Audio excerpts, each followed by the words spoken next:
దేవుడు ఎవరు చూశాడు? సమాజ మందిరంలో అంతమంది ఉన్నా కానీ దేవుడు చూసింది ఎవరిని? బలహీనపరచబడిన దయ్యం పట్టిన స్త్రీ, ఉండిపోయిన స్త్రీ. అంటే అంతకాలం చూసాడా దేవుడు? చదువున్న వాళ్ళని చూసాడా దేవుడు?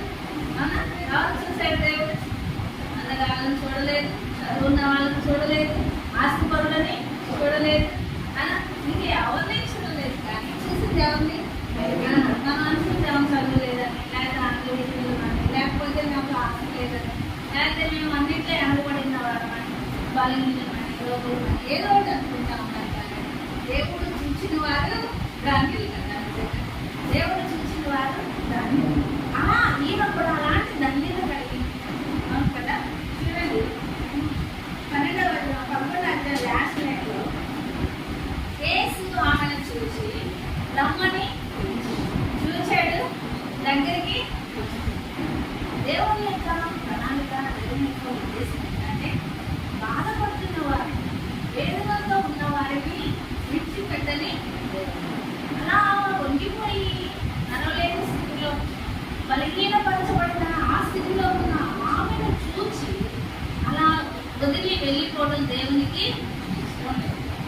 సమస్తము చూసిన దేవుడు, ఆకాశమందు సింహాసనాసీనుడైన దేవుడు ఏ ఒక్కరు నశించడం నాకు ఇష్టం లేదని చెప్పి లోకమందంతటా నా కనుదృష్టి సంచారం చేయించున్నదంటున్నాడు దేవుడు. ఎక్కడ కనుదృష్టి సంచారం చేస్తుందంట? మనం చూస్తే మన చుట్టూ ఉన్న ఈ కొద్ది ప్రాంతం దేవుడు చూస్తున్నాడు. ఏం చూస్తా ఉన్నాడు? లోకమంతా చూస్తున్నాడు. ఒకేసారి కదా, ఒకేసారి లోకమంతా చూస్తున్నాడు. లోకమందంతటా నా కనుదృష్టి సంచారం చేయించున్నదంట.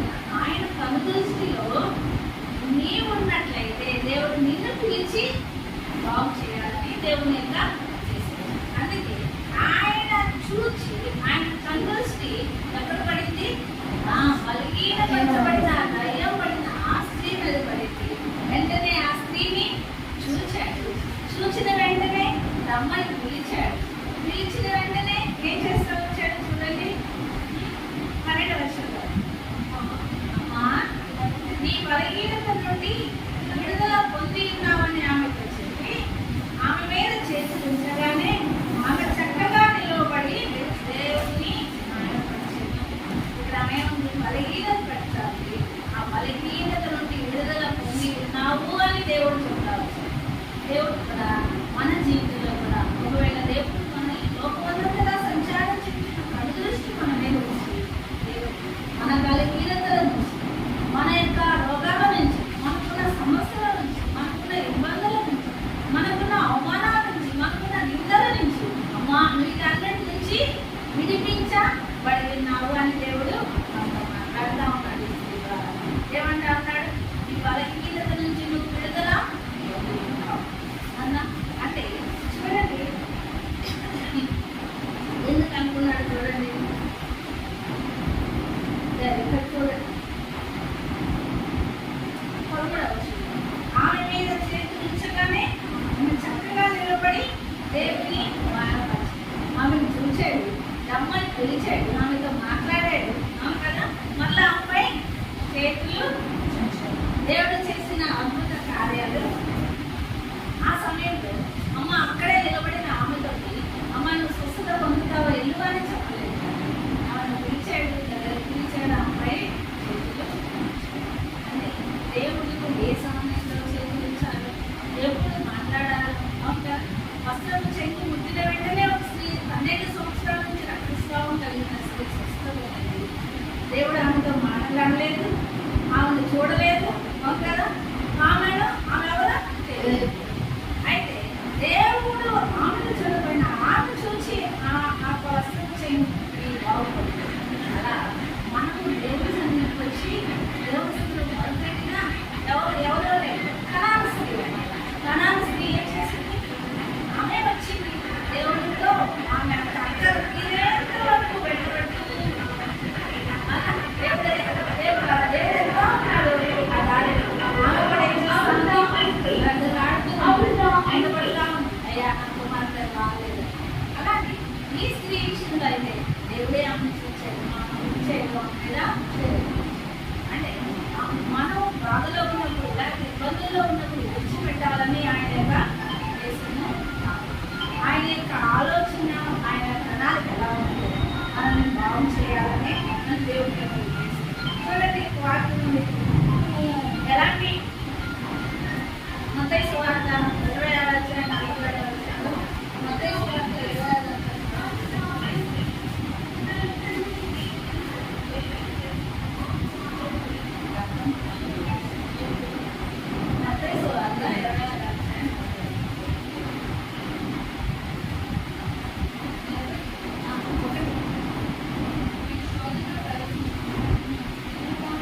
అయితే ఏముంది బలహీనత?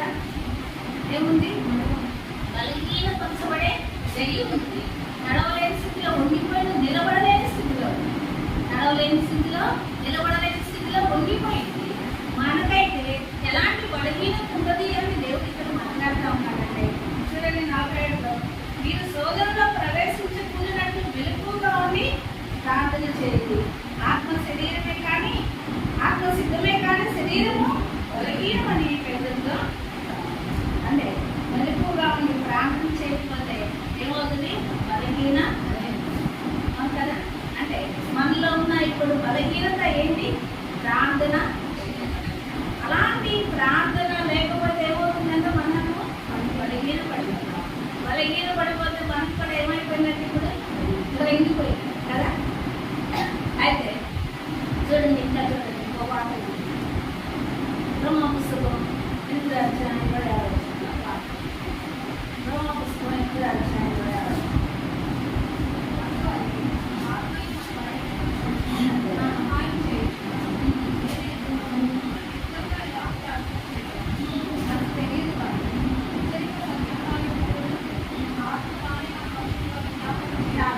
ప్రార్థన చేసేది ఏంటి? ప్రార్థన చేయడానికి ఏం ప్రేరేపిస్తుందంట?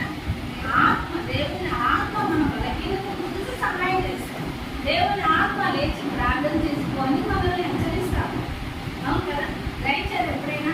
ప్రార్థన చేయకుండా పండుగ వెంటనే మెలకు తెప్పించి దేవుడు వదినట్టు తెప్పించాడు, టయానికి లేచి ప్రార్థన చేయిస్తాం. అలా కాదు, ఇంకోసేపు పండుకుంటానంటే ఇక మళ్ళీ తెల్లారి పదవితో అలా లేవాలి. కానీ దేవుడు చెప్పిన టయానికి ఆ టయానికి లేవగలిగితే దేవుడు వెంటనే లేపుతాడు. క్రమాన్ని మనం టైం పెట్టుకున్నామంటే ఆ టయానికి దేవుడు తప్పనిసరిగా లేపుతూ ఉంటాడు. అవును కదా. అయితే మనం కానీ ప్రార్థన చేయకుండా ఉంటే దేవుని యొక్క ఆత్మ నడిపింపు కూడా మన దగ్గర ఉంటుందా? అంటే ఇప్పుడు దేవుని ఆత్మ కూడా మనకి ఏమైపోతుంది? దూరం. దేవుని ఆత్మ దూరం అయిపోతే ఏమొస్తుంది? ధైర్యం వస్తుంది. అంతే కదా. సైతాన్ వచ్చి అపవాదం వచ్చి ఏం చేస్తుంది? అందుకే ఈమెకు బలహీనపరచబడిన ధైర్యం, ఆమె బలహీనపరచబడిన ధైర్యం. మనకైతే దేవుని ఆత్మ దూరమైన బలహీనత, ప్రార్థన లేని బలహీనత. అవును కదా. అందుకే దేవుడికి వాటిని వర్ణిస్తామన్నారు. చూడండి, మొదటి కొరింథీయులకు 3వ అధ్యాయం 2వ వచనంలో,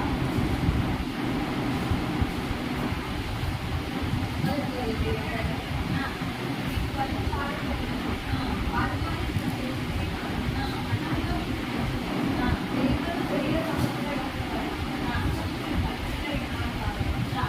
ఏతో నచ్చుతున్నాడు దేవుడు. మనం బలహీనమని మనకు ఒక సంఘాన్ని ఏర్పాటు చేసి, దైవసేవకులను ఏర్పాటు చేసి, దైవసేవకుల దాకా ఏంటో దేవుడు మాట్లాడుతూ మనల్ని పోషిస్తూ ఉంటే ఇంకా మనము బలహీనంగానే ఉంటున్నామని దేవుడు కూడా హెచ్చరిస్తా ఉన్నాడు. అంటే ఏంటి? దేవుని యొక్క వాక్యము ప్రకటించే బలహీనంగా ఉన్నారు. నాకు ఆహారం లేదు, తిండి లేదు అనుకోవచ్చు. కానీ వాక్యం దొరుకుతున్నా బలహీనంగా ఉన్నారంటే అంటే సరిగా తినగలరు. అన్నం ఉండి కూడా తినడం లేదంటే ఏంటి? ఏదో లోపం ఉన్నట్టే కదా. అందుకని ఇష్టం లేదు, అన్నం గురువు తీసుకుంటే ఎంటారే. అలాంటి వాక్యం చూడగానే వాక్యం దగ్గరికి రాగానే నిద్ర రావాలి. వాక్యం వినాలంటే ఏమవుతుంది? అయిష్టత. వాక్యం వినకుండా అయిష్టత. దాన్ని ఏం చేస్తూ ఉంటాం? మనం క్లోజ్ చేస్తూ ఉంటాం వాక్యాన్ని. అందుకని దేవుడు ఇక్కడ మనతో మాట్లాడుతున్నాడు. ఏం బలహీనత? వాక్యం వినకుండా ఉండడమే మన బలహీనత. వాక్యం వినకుండా ఉండడమే, వాక్యాన్ని శ్రద్ధగా ధ్యానించకపోవడము బలహీనత. అంతేకాదు వాక్యాంశాలు నడుచుకోకపోవడం కూడా బలహీనత. ఆమె దగ్గర ఒక బలహీనత ఉంది, కానీ మన దగ్గర ఎన్ని బలహీనతలు ఉన్నాయి? కాబట్టి ఎన్ని దయ్యాలు ఉన్నట్టు మనకి చాలా దయ్యాలు పట్టిన అతను మనము ఒకటే అవుతారు. అపోస్తుల కార్యాలు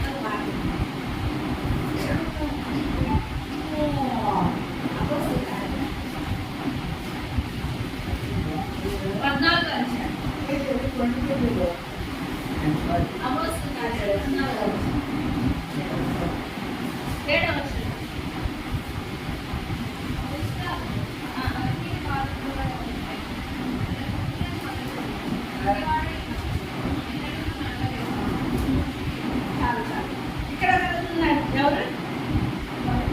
బలహీన పాదములు కలిగిన వాడు ఉన్నాడు. ఎప్పటి నుంచి ఉన్నాడంట అతను? దీన్ని మొదలుకొని కుంటివాడైనాడు. లుస్త్రా అనే గ్రామంలో బలహీన పాదాలు కలిగిన అతను ఎలా ఉన్నాడంట? పుట్టింది మొదలుకొని, అంటే తన ఈ లోపల తల్లిదండ్రులు పుట్టింది మొదలుకొని బలహీనంగానే ఉన్నాడు అతను. అలా కుంటివాడైనాడు. అయితే మనం కూడా రక్షించబడిన దగ్గర నుంచి ఆ బలహీనత అలానే కొనసాగించబడుతున్నాము. రక్షించబడ్డాం, మొదటిలో కూడా ఆత్మీయ అనుభవం లేదు. రక్షించబడి ఇంకా బలహీనంగా కుంటివారింకా. అంటే ఇప్పుడు మనలో ఏముంది? ఆత్మీయ కుళ్ళితనము, ఆత్మీయ కుళ్ళ. అందుకే దేవుడు ఏమంటా ఉన్నాడంటే ఒక వాక్యం చూపిస్తాను. ఇంకా రెండవ దినవృత్తాంతం 15:7. రెండవ దినవృత్తాంతం 15:7.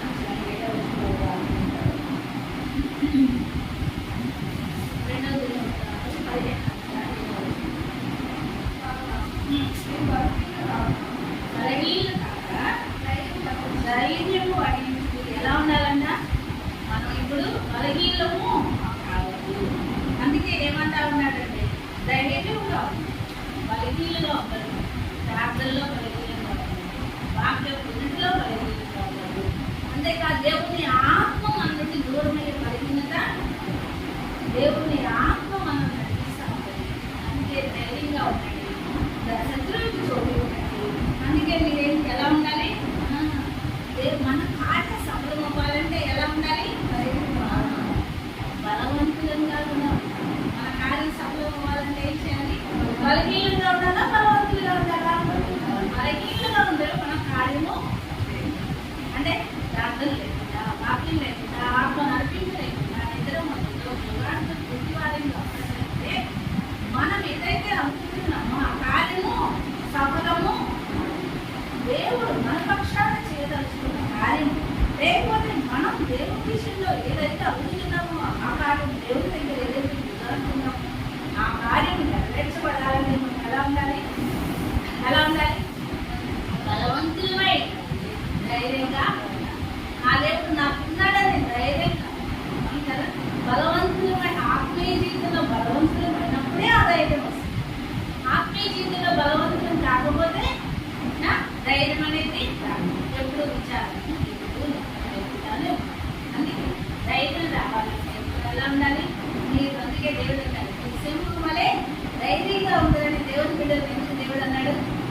ఆత్మీయ బలం వల్ల. అందుకే చూడండి, ఇంకొక వాక్యం ఉంది. మొదటి కొరింథీ 12:8 మొదటి కొరింథీ 12:8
కావాలి?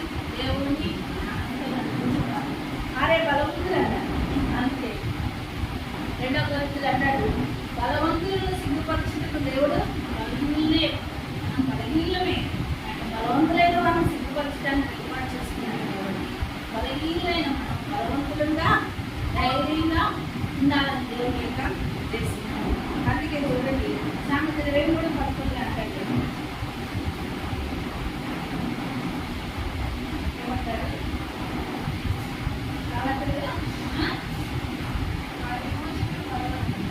విమోచకుడు ఎవరన్నా బలవంతుడు. 2వ తిమోతి 2:1 ఒక వార్తలు చూడండి. 2వ తిమోతి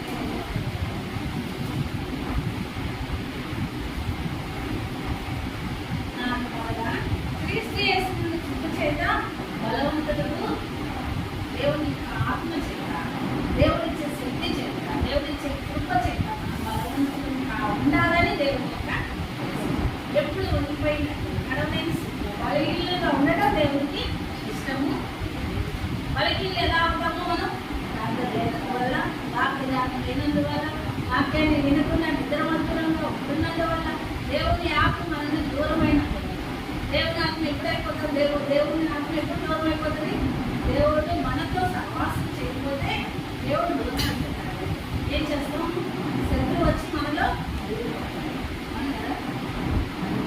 దురాత్మ మనలో ఉంటాడు. దేవుని ఆత్మకు వచ్చేవారు. దేవుని ఆత్మ మనలో ఉంటే మనం బలవంతులుగా ఉంటాం. అందుకే ఏమంటా ఉన్నాడు? నా కుమార్తె క్రీస్తు యేసునందున్న కృప చేత బలవంతుడు అయి చూడండి. ఇక్కడ వాక్యం ఎబిసి 6వ అధ్యాయం.